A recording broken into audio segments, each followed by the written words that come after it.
Сәлеметсіздер ме? Мен Бауыржан Момышұлы атындағы номері 131 мектеп-лицейінің 10-шы А сынып оқушысы Әбілхайыр Мадина. Менің ғылыми жобамның тақырыбы тарих тағылымы. Ғылыми жоба жетекшілерім тарих пәнінің мұғалімі Ембердиева Құралай Рыспаевна, география пәнінің мұғалімі Қожақұлова Калима Құлбаевна. Менің ғылыми жобамның тақырыбының негізгі мақсаты бүгінгі күні түсініп түйсіну және де болашағымыздың дидарын көзге елестету үшін тарихқа көз жібере қарау. Оқушылардың бойында тарихи сана, толеранттылық, қазақстандық патриотизм, өзінің және өзге де елдердің мәдениеті мен тарихына деген құрмет және де өзінің ата-бабаларының жетістіктеріне деген мақтаныш сезімін қалыптастыру. Сонымен қатар ұлттық және жалпы адамзаттық құндылықтарды дарыту, ойлау, зерттеушілік, коммуникативтік дағдыларды дамыту. Ел тарихы, жер тарихы. 1980 жылы Алматы қаласында еңбекшілер қауымының салтанатты шерулері, сондай-ақ әскери парадтары өтетін орын Брежнев алаңы ашылды. 1996 жылдың 16 желтоқсанында алаңның көрікті жеріне 180 метрді құрайтын тәуелсіздік монументі орнатылды. Тәуелсіздік монументінің авторлары архитектор Уәлиханов, мүсінші Далбай, сәулетші Мұнтақаев және де құрылысшы Ермегияев.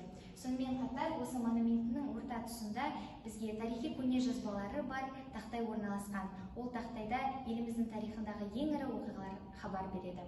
Ол мұнда томирис билік еткен кезеңнен бастап түркі кезеңі, қазақ хандығының дамуы, жоңғар шапқыншылығы, ұлт-азаттық көтеріліс, желтоқсан оқиғасы сияқты және де көптен күткен біздің тәуелсіздігіміздің жариялануы.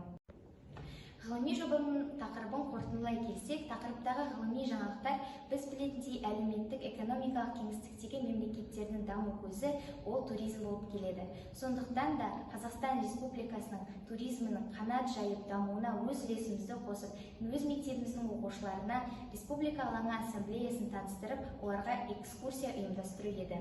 Назарларыңызға рахмет. Бірінші мемориал тақта біздің заманымыздан бұрынғы 7-4 ғасырлардағы сақ тайпасының құрылған кезеңі. Сақ тайпасы орталық Қазақстанның аумағында өмір сүрген екен.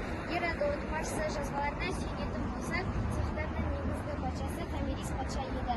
Біз білетіндей тарихи оқиғада Томирис патша өзінің Дарийді өлтірген еңбегімен танымал. 1941 жылы Герман фашистер СССР жеріне 22 сәуір сәуірде опасыздықпен кіріп шықты. Сол кезден бастап кеңес одағы ұлы отан соғысы басталды.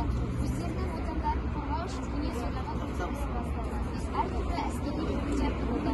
Соның бірі Алматыдағы 300 атқыштар дивизиясы.